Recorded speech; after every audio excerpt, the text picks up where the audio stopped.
I mean, I could tell you stories, but the momentum and the tendency of that town to just want to maintain the status quo, to go along to get along. And I see some people who I think were probably genuinely pretty good people, who love their districts, love their country, and they arrive in DC, and within weeks they lose their moral compass. Because everyone comes out of the woodwork and says this is why it has to stay the way it is.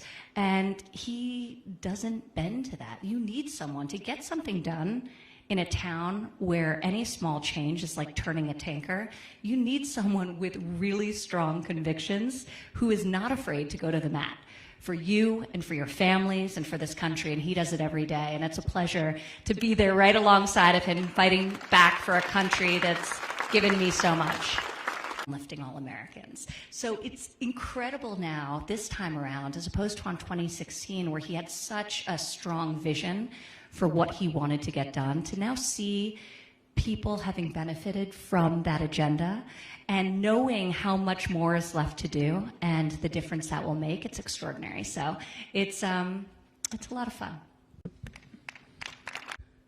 Well, first of all, this has been, I mean, the world is experiencing this plague. And when it first really started to elevate in people's conscience, this president had already taken really rigorous action to prevent further loss of life. But this was something that we know a lot more today than we did 5 months ago, than we did 6 months ago, and so forth. So from the very, very beginning, there were multiple things that had to happen, and they had to happen simultaneously. So first, let's learn what we need to know about this novel virus, because nobody knew anything. What we know today is extraordinary on a relative basis, and you see the benefits in terms of treatment as a result of that. Secondly, let's make sure that our hospitals and our health system is equipped to handle the worst possible scenario of what could be coming. So that was PPE, as everyone knows. It was production of ventilators, and that's no small feat. I was with Mary Barra, the head of General Motors in Detroit, just a couple of weeks ago, and they changed several of their factories to create ventilators at the president's request. And she was telling me about some of the complexities of a ventilator, which I can tell you that if there wasn't this massive public-private mobilization, we would never have been able to build up a totally depleted stockpile of these very complicated pieces of machines. So she was telling me that when she had all of her scientists from around the globe descend to try and take apart this ventilator, reconstruct it, and figure out how to do it at scale, they found that the most complex part of the ventilator was very, very similar to the transistor of a car. And she said that was pure luck. So it enabled them to very quickly scale what they were able to produce, and a lot of other car companies stepped in and did the same. So examples like that the federal government acting in isolation, we would have never realized that or been able to replicate it. So the combination of dealing with the medical needs, getting therapeutics going, which is extraordinary. I mean, we have the lowest mortality rate of just about any country in the world because of the quality of treatment in our hospitals and because of the quality of the therapeutics that are now available. And I think my father is one of the great examples of that. So, as he likes to say, you may not have noticed, but he is a senior. Don't tell anybody. Don't tell anyone. And he's got a bit of energy this week, so and that was very scary. So for me as his daughter on a personal level, I shared the same fear and anxiety as millions of people across the country who somebody they love contracted this terrible virus. But I saw him fight through it. So on the medical front, there were so many things that had to be done simultaneously. But then at the same time, he was able to get Congress, which is not exactly a nimble operating group, right? He was able to get Congress to approve $4 trillion, with a T, $4 trillion of relief. $6 billion of which went in direct payments to the people of Arizona, as one example. The Paycheck Protection Program, so just to give you a sense of how successful this was, across the country, 50 million jobs were saved because small businesses didn't have to lay off those workers. 500,000 here in Arizona. So this was extraordinary, and you know, the federal government isn't, you know, it doesn't normally operate like this. So the Small Business Administration, which is responsible for administrating the PPP loans, in 14 days, the Small Business Administration did more loans than in the 14 years prior. So it really was a Herculean lift just to save the economy and ensure that people didn't suffer unnecessarily due to something that was not their fault. I mean, small businesses are the lifeblood of our economy. They're the backbone of our economy, and they're the heart and soul of many communities. And the people they employ are often like family to them, and in many cases are family to them. So protecting those businesses, and most importantly, protecting the workers, and providing that very needed economic relief. And now it's time to safely and smartly reopen, because permanent lockdowns, that's not a strategy. He's doing great. I mean, if anyone had any question about his health and vitality, I think watching him over the last week would reassure them tremendously. But no, I mean, he's incredibly energetic, and you know, he took his health seriously, and he got good treatment, and he listened to what his doctors advised him, and he sat patiently through the many nagging calls of his daughter to rest more and you know, relax for a few days, and probably quietly nodded and rolled his eyes on the other end of the line. But he's doing great, thank God, and I feel very fortunate that that's the case. But look, I think part of the reason he's so eager to get back out on the road and to get back out there is he knows what's at stake in this election. These aren't small table games. I mean, this is we're fighting for the heart and soul of this country. We're fighting for just on a basic level, a future we can all be proud of and excited for our children. And he also he knows what he's done and how he wants to cement that with another 4 years. He talks about it being like a tree that has to take root. So many of these policies, tax reform, deregulation, energy independence, trade renegotiation, they need time, right, to take root. So another 4 years will be very important in that regard. But there's so much more to do beyond that. And that's what really energizes him. So not only continuing great policies, further cutting taxes, further deregulation, but also really executing on his vision for school choice, providing opportunity for all Americans.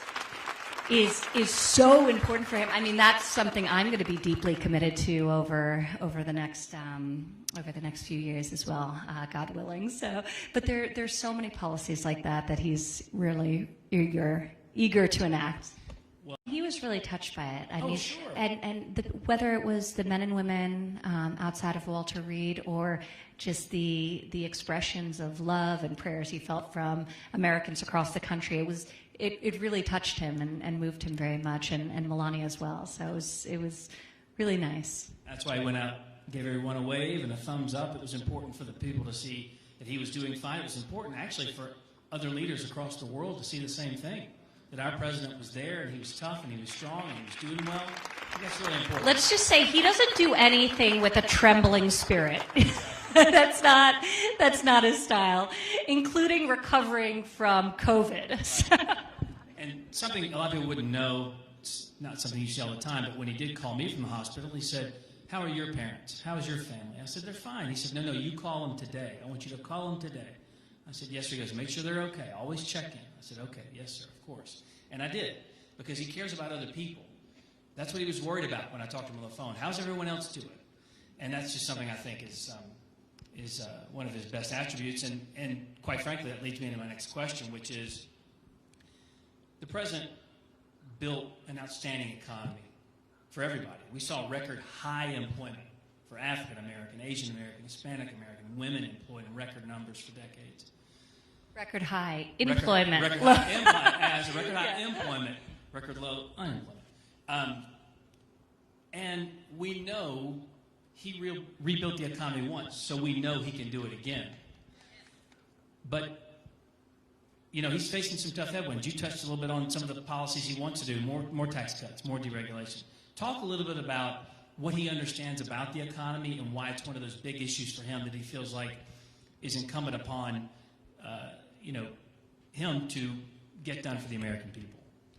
Yeah, well, first and foremost, he was incredibly successful in life and in business. So he understands that which impeded entrepreneurship, including throughout the supply chain, the vendors who worked for him, and then also that which was really problematic to his own employees and the families that they supported as the employer of a large modern workforce. So it enabled him a much more real and close and attuned perspective on the economy as both this large employer and an innovator himself. But fundamentally, and he's been talking about these things for decades. So it's not like he showed up in Washington and said, I think this is how we're going to do it. He's been talking, you go back 30 years, and he was railing against the fact that our politicians had no idea what they were doing. And that's when you want to be nice about it, that they had no idea, that there's no nefarious intent. But when they were exporting American jobs overseas through these terrible trade deals, that they did nothing to support American workers and really decimated and gutted communities across the nation. So he's been talking about this for a long time. So it was his greatest pleasure to get in and take on deals like the job-killing NAFTA and replace it with the USMCA. I mean, we're talking, it's the largest trade deal in the history of the world, USMCA. And it's an amazing one for American ranchers and farmers and workers, especially our great auto workers. So that's extraordinary. But you think about the four pillars. You've got trade renegotiation and fair and reciprocal trade, which seems so obvious. Yet it was controversial before he arrived and said this is how good it can be. So fair and reciprocal trade deals, energy independence, so important. So important. And there's this false narrative that we can't believe in preserving the majesty of our gorgeous environment while also supporting the jobs of the energy sector and creating independence from foreign governments as a result of reliance on them for energy needs. He signed into law the largest conservation legislation to preserve our beautiful environment with the Great American Outdoors Act, the largest since Theodore Roosevelt created our national park system. But it's not like some abstract deal, multinational deal that nobody's held accountable for. It's an America First agenda. Our beautiful lands and waters and air, which of course benefits the world as well. So energy independence, deregulation. And you travel around the country, and deregulation is arguably as important as tax cuts, because it really stymied the innovative spirit that's so true to this country. So just unleashing that and keeping good regulation in place while removing layer upon layer of bureaucracy. So just to give you one example, when the president was campaigning, he said that he would, in 2016, he said that he would remove one regulation. He would remove 2 regulations for every one that he imposed. In his first year in office, he removed 22 regulations for every one that was imposed.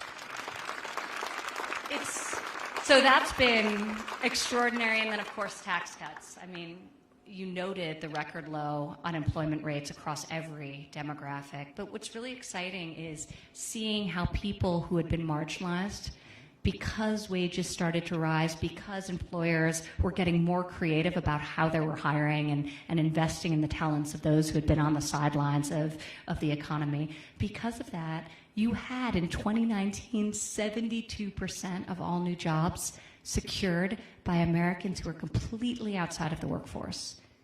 Not even on unemployment. They hadn't even been looking. But they came back because there was opportunity and because employers were spending resources, finding them and then training them. So it's really amazing. It really is extraordinary, and he's going to do it again. We already see it. Look, it's coming back as economies and as states and cities and towns, they start to open. You see it just shoot up like this. So it is there. All of this stuff, all of those 4 pillars created a foundation for success that exists right now at this moment. We just need to open up, and we need to do so safely. And the vaccine's going to be very important, and that vaccine is coming quickly. So, Project Warp Speed. That's the reason we were able to do that. That's true. But that's actually another example of regulation. So the development of this vaccine is extraordinary because they've been able to do within 6 to 7 months what would have taken 6 to 7 years, not because efficacy or safety was compromised, but because they were smart, the way they planned it out. So investing in multiple vaccines so that they could move through trials simultaneously rather than sequentially, ensuring that as candidates move forward in the trial process, that there was no dead time. Normally you'd leave phase 1, you'd enter phase 2, but there'd be around 1.5 years of dead time while you got people to participate in the trials. So they were anticipating, well, when we go to phase 2, we need the people ready to go. And just like now, when a candidate emerges from phase 3 and gets the go-ahead, not only has the president ensured that this country has access to it by pre-purchasing, so a forward contract on the medications and on the doses, but even the kits to distribute are already assembled. Nobody could have done this. So he truncated the timeline without in any way compromising the process or the safety or the efficacy, which is why I said, look, if anyone has any doubt, I'll be the first in line. Like, I know the rigorous standards that went into this. So it's extraordinary, and that's going to be very important to fully vanquishing this virus.